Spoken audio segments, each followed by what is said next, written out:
네, 사도행전 7장 54절에서부터 60절까지 말씀을 우리 같이 한 목소리로 읽겠습니다. 54절부터 같이 읽습니다. 54절입니다.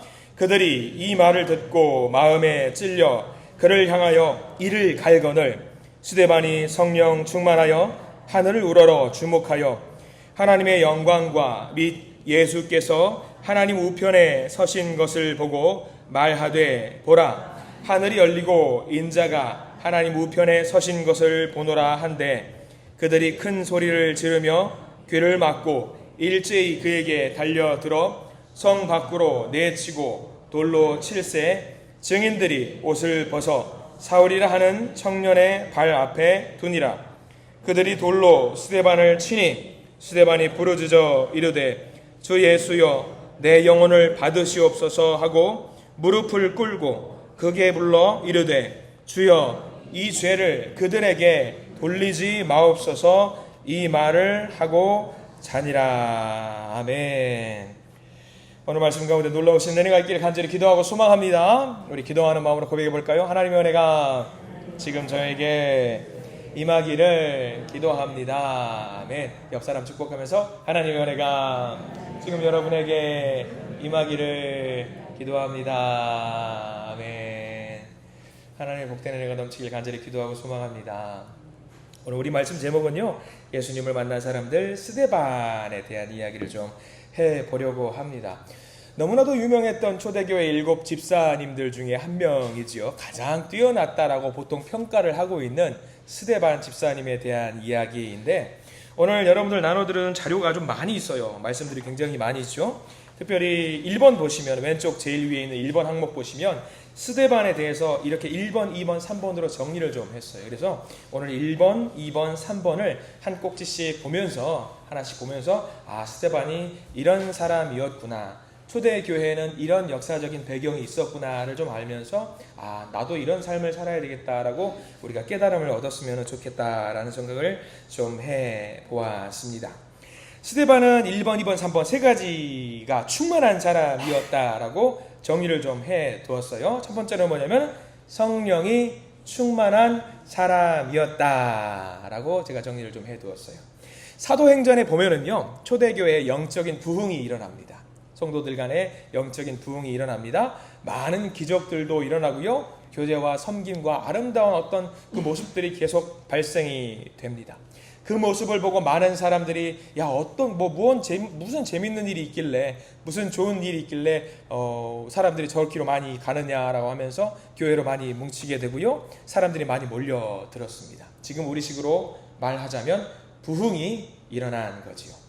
많은 사람들이 교회에 몰려들게 되니까 문제가 하나 발생을 했어요. 어떤 문제냐면 교인들끼리 이제 이 문제로 인해서 서로 원망하는 일이 발생했고 불평하는 일이 발생을 했습니다. 그래서 제가 2번 항목을 보시면은 어떤 문제가 발생을 했는지가 나와 있어요. 초대교회에 사람들이 많이 모여 있고 부흥이 되니까 발생한 문제. 2번 사도행전 6장 1절 말씀인데요, 우리 같이 한번 읽어볼까요? 시작. 그때에 제자가 더 많아졌는데 헬라파 유대인들이 자기의 과부들이 매일의 구제에 빠짐으로 히브리파 사람을 원망하니 라고 나와 있어요. 부흥을 했습니다. 많은 사람들이 모였습니다. 많은 사람들이 모이니까 무슨 일이 발생을 했느냐, 여기 사도행전 6장 1절 말씀에 보니까는 두 부류의 과부들이 등장을 해요. 첫 번째는 헬라파 여인들이 등장을 하고요, 또 하나는 히브리파 여인이 등장을 합니다. 헬라파와 히브리파, 굳이 파를 나눌 필요는 없는데 지역적인 특색이에요. 히브리파는 어떤 사람들이 중심을 이루냐면 유대인들이 중심을 이루는 거고, 헬라파는 그때 당시 그리스 로마에 있는 새로운 복음이 전파되는 지역에서 복음을 받아들인 사람들 중심으로 이루어졌습니다.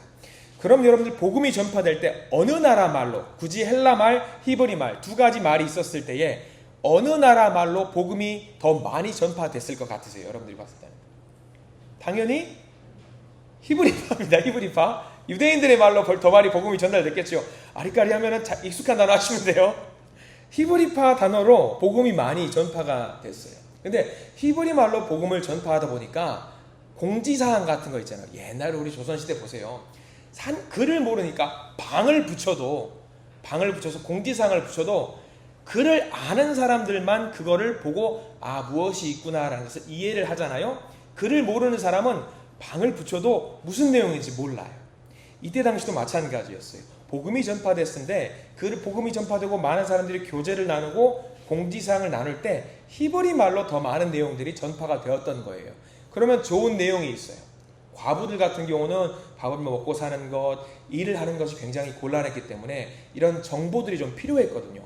그래서 이런 정보들이 교회에서 나오는데 어떤 말들로 보통 나오냐면 히브리 말들로 많이 나오는 거예요. 그래서 히브리 과부들이라든가 히브리 약자들이 그것들을 보고 듣고 더 많은 것을 혜택을 누리는 일이 발생을 했던 거지요. 좋은 목적으로 시작됐던 거예요. 이 좋은 목적으로 과부들을 좀 챙겨주고 가난하고 힘들고 헐벗고 굶주린 사람들을 챙겨주자는 취지에서 이런 일들이 발생을 했는데 헬라파 여인들은 이것을 누리지 못하고 히브리파 여인들이 누림으로 인해서 이제 헬라파 여인들이 이제 불만을 제기하게 된 겁니다.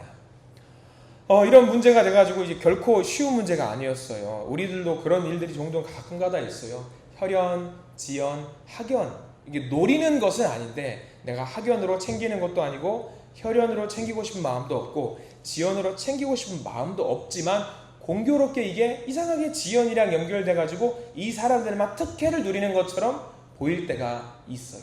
지금 이 교회가 초대교회가 이런 일이 발생되었던 거예요. 부흥이 될라치면은요, 교회가 잘 될라치면은요, 사탄이 이것을 가만두지 않아요. 빈틈을 보면서 어떻게 하면 이 사람들을 해집고 흐트러뜨릴까라는 생각들을 사탄이 많이 합니다.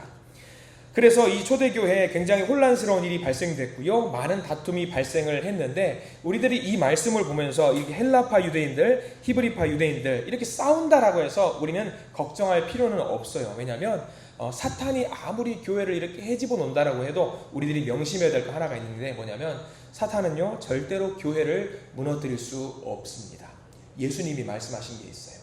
이렇게 교회 간에 부흥이 될라치고 사탄이 들어와서 이들을 해집고 곤란한 상황이 펼쳐진다고 할지라도 교회는 절대로 흔들리지 않습니다. 왜냐하면 우리 예수님께서 이미 제자들에게 하신 말씀이 있기 때문이에요.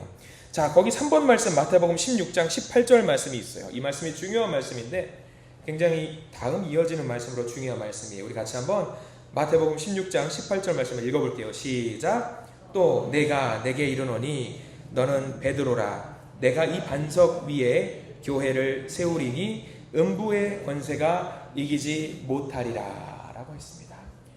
예수님께서 못 박아 말씀을 하셨어요. 음부의 권세는 교회를 무너뜨릴 수 없다. 사탄 마귀는 교회를 절대로 무너뜨릴 수 없다. 그래서 우리가 하는 신앙 고백이 있습니다. 주는 그리스도시요 살아계신 하나님의 아들입니다 라고 이 신앙 고백을 하는 이 무리들 교회는요 절대로 음부의 권세가 무너뜨릴 수가 없어요. 우리 한신교회도 마찬가지입니다. 이러한 신앙 고백 위에 굳건하게 세워진 교회이기 때문에 절대로 우리 한신교회를 음부의 권세가 무너뜨릴 수 없습니다. 이게 불가능합니다. 근데 여러분들 이 말씀을 잘 보셔야 되는 게 뭐냐면 방금 전에 우리가 읽었던 마태복음 16장 18절에는 약간의 문제가 있어요. 잘 보셔야 되는데 제가 한번 읽어드릴 텐데 어디가 문제인지 한번 보셔야 됩니다.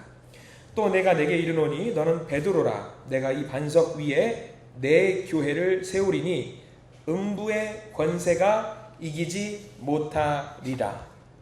음부의 권세가 이기지 못하리라고 했습니다. 그러면 사탄 마귀, 그러니까 음부의 권세가 아닌 다른 것들은 교회를 무너뜨릴 수 있을까요, 없을까요? 다른 것들은 교회를 무너뜨릴 수 있는 게 있어요. 그게 문제입니다. 그게 뭔지 아시겠습니까? 굉장히 중요한 거예요. 지금 이 초대교회가 처한 문제거든요. 초대교회가 어디서 문제가 시작되는지를 잘 생각하시면 돼요. 음부의 권세, 외부적으로 사탄 마귀가 틈타 와가지고 괴롭히는 것으로 인해서 교회는 절대로 무너질 수 없다고 예수님이 말씀하셨는데 무너뜨릴 수 있는 게 있다라고 말씀하신 것이 제가 나눠드린 4번이에요. 4번. 누가복음 11장 17절 말씀에 예수님께서 그 부분을 경고하신 말씀이 있거든요. 우리에게도 중요한 말씀입니다. 현대를 살아가는 많은 교회가 중요한 말씀인데 우리 누가복음 11장 17절 말씀 한번 같이 읽어볼게요. 시작. 예수께서 그들의 생각을 아시고 이르시되 스스로 분쟁하는 나라마다 황폐하여지며 스스로 분쟁하는 집은 무너지리라 라고 나와 있습니다. 이 말씀이 우리가 굉장히 중요하게 받아들여야 되는 말씀이에요. 음부의 권세 사탄 마귀는 절대로 교회를 쓰러뜨릴 수 없지만 교회가 무너질 수 있는 이유가 하나 있어요. 뭡니까? 아무리 견고한 교회라고 할지라도 내부적으로 황폐해지고 내부적으로 분쟁이 되면 그 교회는 무너질 수 있다라고 예수님께서 이미 말씀을 해주셨어요.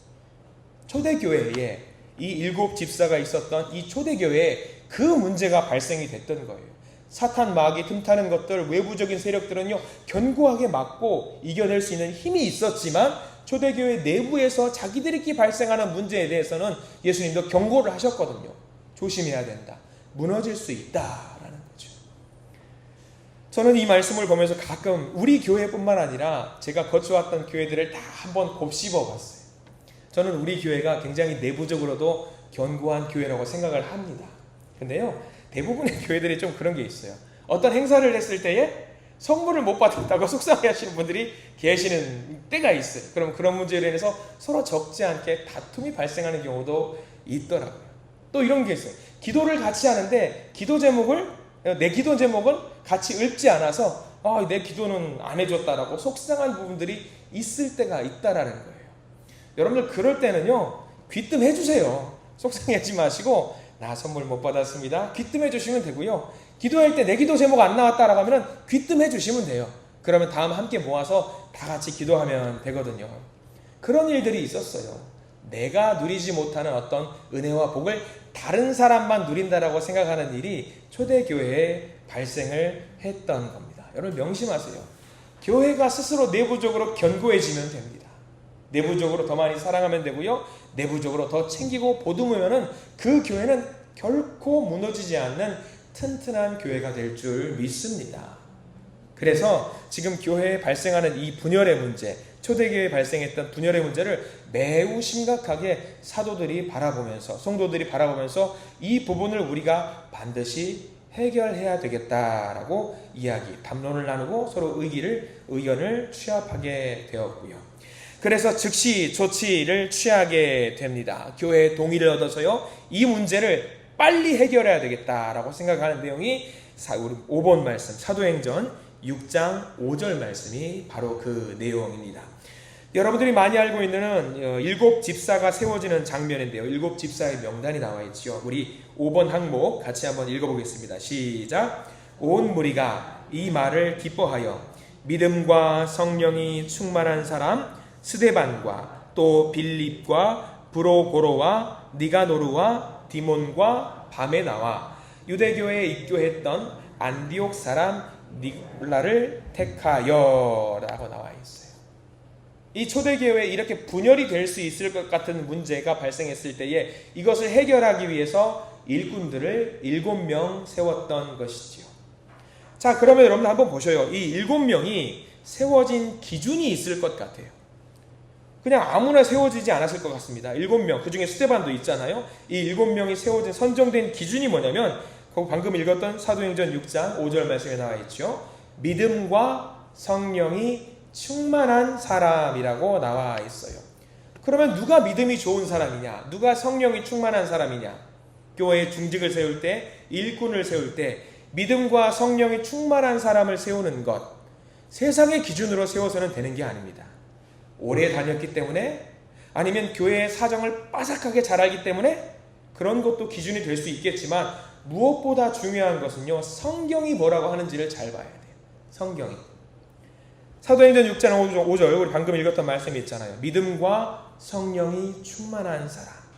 다행인 것은요, 우리가 지난 주일에 성령 충만에 대한 이야기를 한번 나눈 적이 있지요.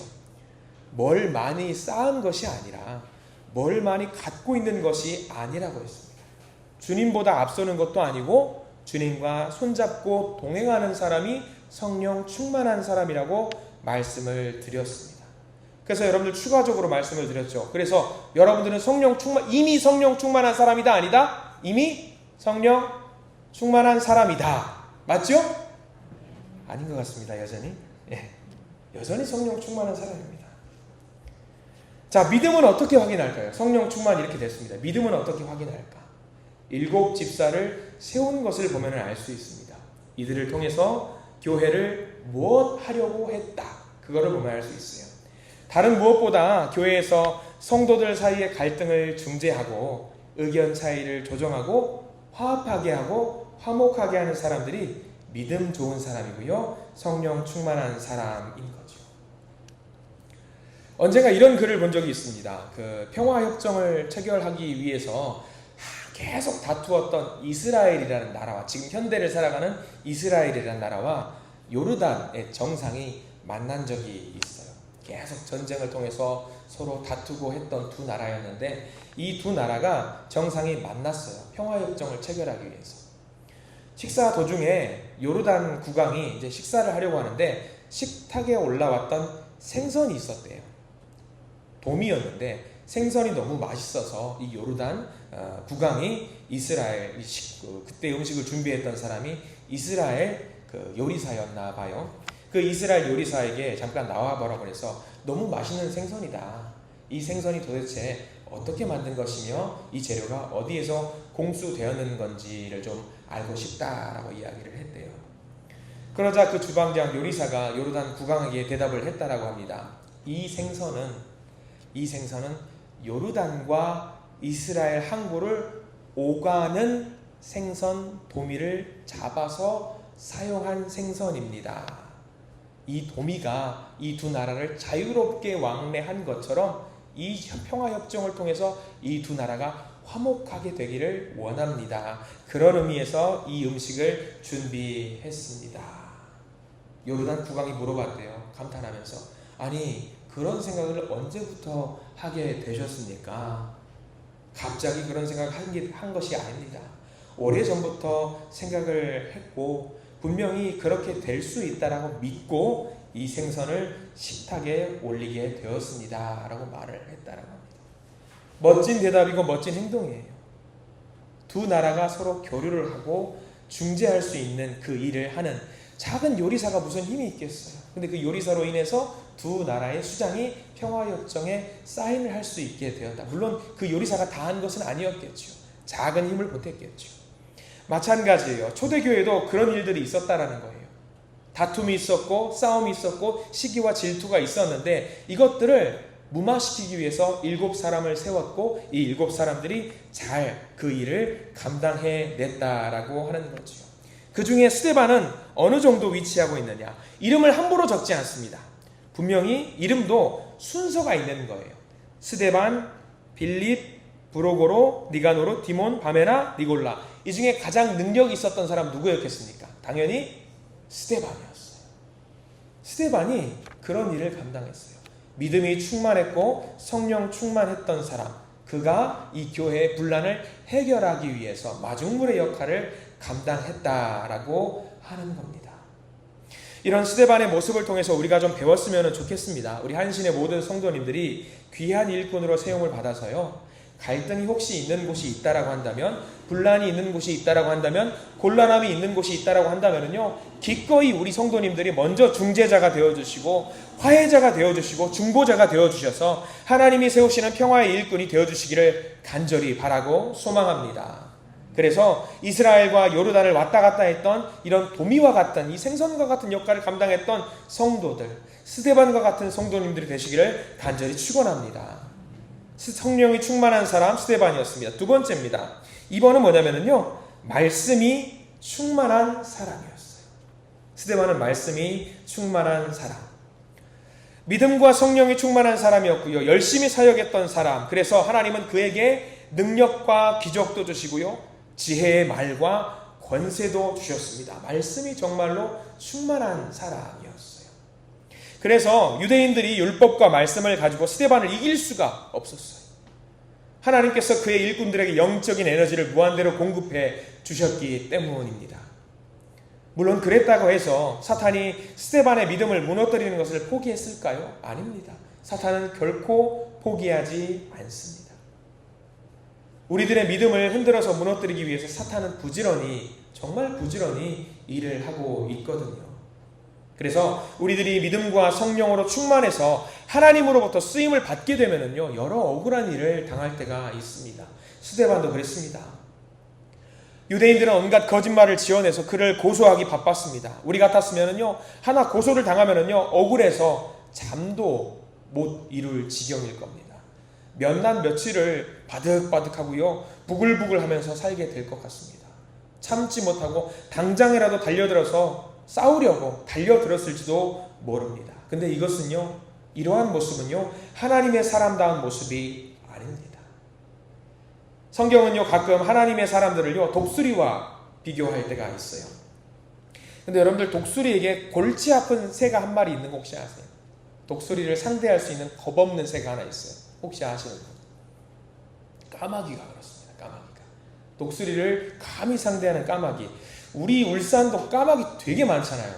저기 아산으로 넘어가지고 중구 쪽 넘어갈 때 보면은, 저는 한 번 넘어갈 때 깜짝 놀란 적이 있거든요. 고개를 한번 들었더니 와, 이게 엄청나게 많이 있는 거예요. 까마귀가 되게 많이 있는 거예요. 그러니까 까마귀는 굉장히 지혜가 있다라고 하는 그런 새잖아요. 근데 독수리에게는 여간 귀찮은 상대가 아닐 수가 없어요. 근데 독수리가 까마귀를 상대하는 방법이 하나 있답니다. 뭐냐면, 더불어서 싸우는 것이 아니라 독수리가 큰 날개를 활짝 펴서 하늘 높은 곳으로 올라간대요.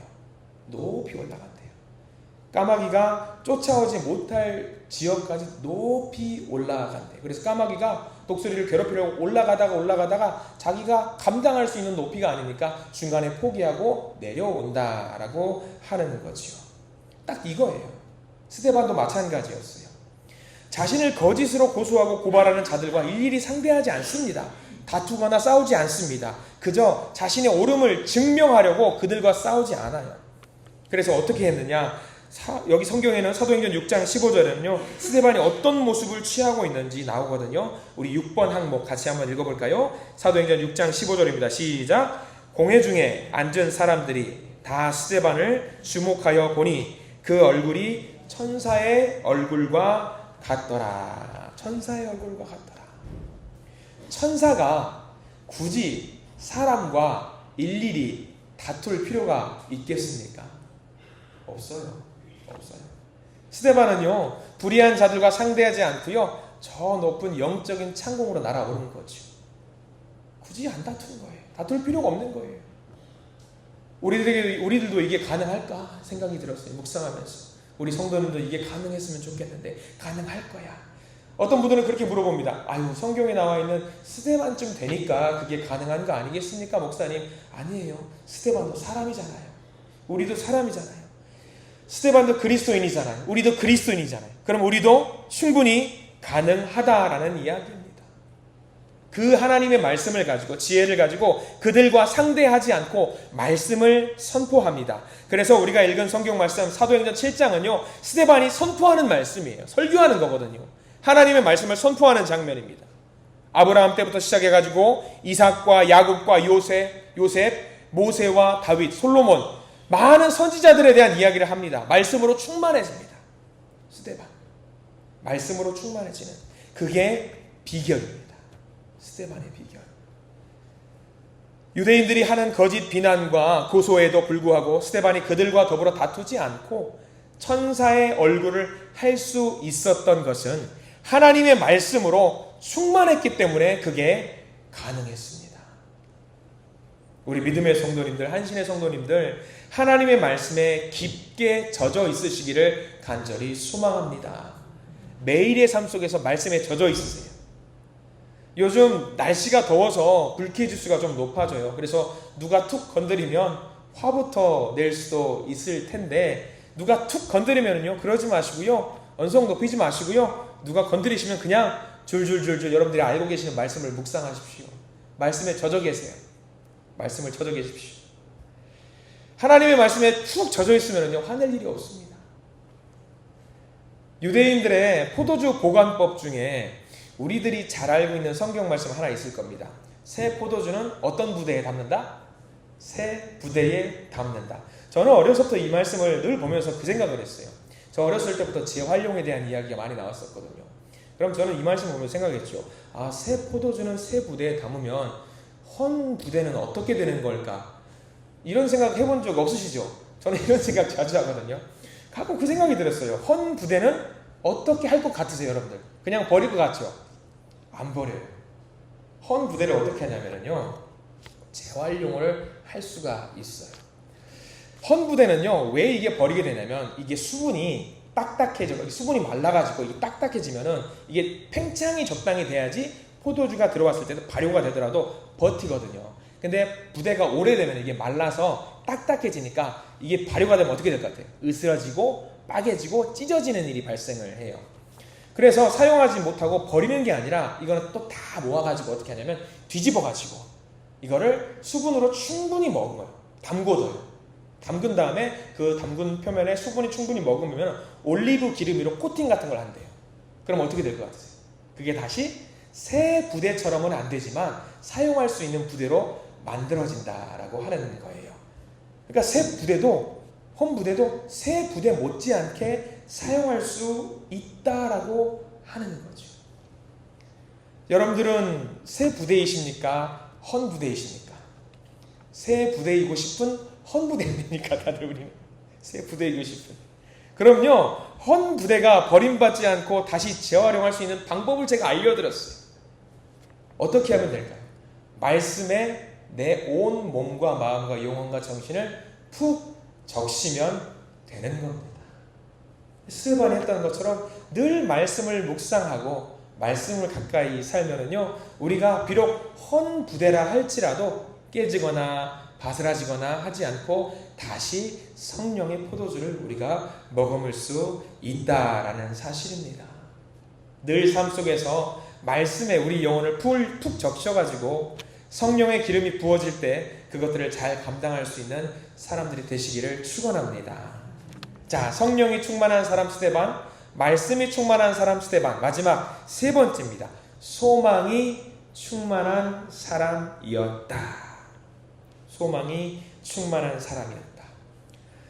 스데반이 말씀이 충만해서 복음을 유대인들에게 전했습니다. 근데 그들이 어떻게 반응을 보였냐면요, 오늘 읽었던 말씀 그리고 나눠주는 자료 보면은 7번째 사도행전 7장 54절 말씀에 그들이, 그 말을 들었던 사람들이 이렇게 반응을 했습니다. 같이 한번 읽어볼까요? 시작. 그들이 이 말을 듣고 마음에 찔려 그를 향하여 이를 갈거늘 이라고 했어요. 마음에 찔렸을 때 여러분들은 제일 먼저 뭘 하시겠습니까? 말씀을 묵상하다가 마음에 찔렸어요. 그럼 제일 먼저 여러분들 뭐 하실 것 같아요? 우리 믿음의 성도님들은 당연히 회개하실 겁니다. 회개의 기도를 하나님께 올리실 겁니다. 당연히 이 사람들 마음에 찔렸으면은 회개를 해야 되는데 그들이 갖고 있는 분노를 이기지 못하고 스데반에게 달려들어서 돌을 던져요.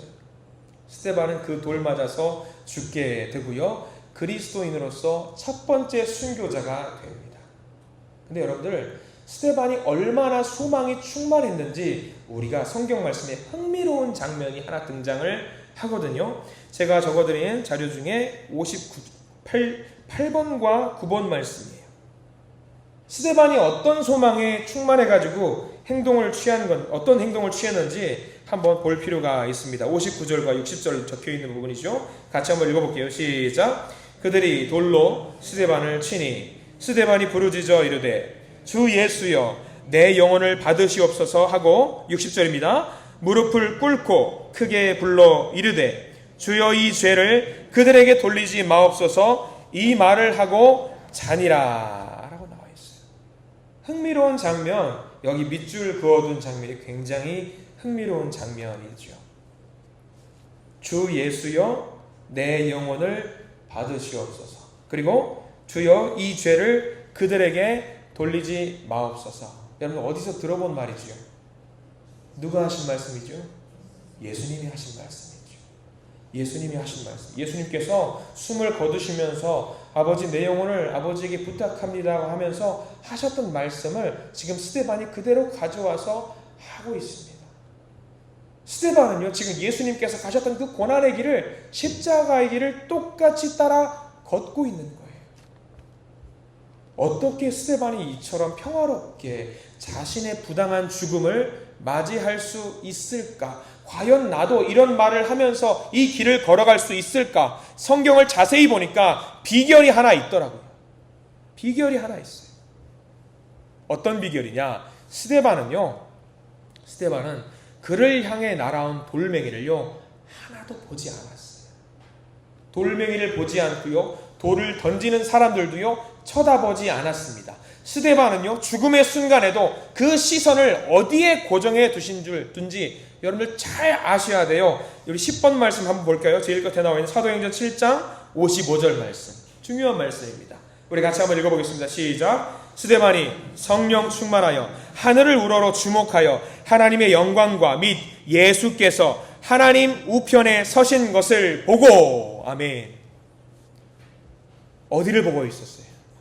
사람들을 본 것도 아니고요, 돌멩이를 쳐다본 것도 아닙니다. 오로지 스데반이 본 것은 하늘을 우러러 주목하여 하나님의 영광과 및 예수께서 하나님 우편에 서신 것만을 보았습니다.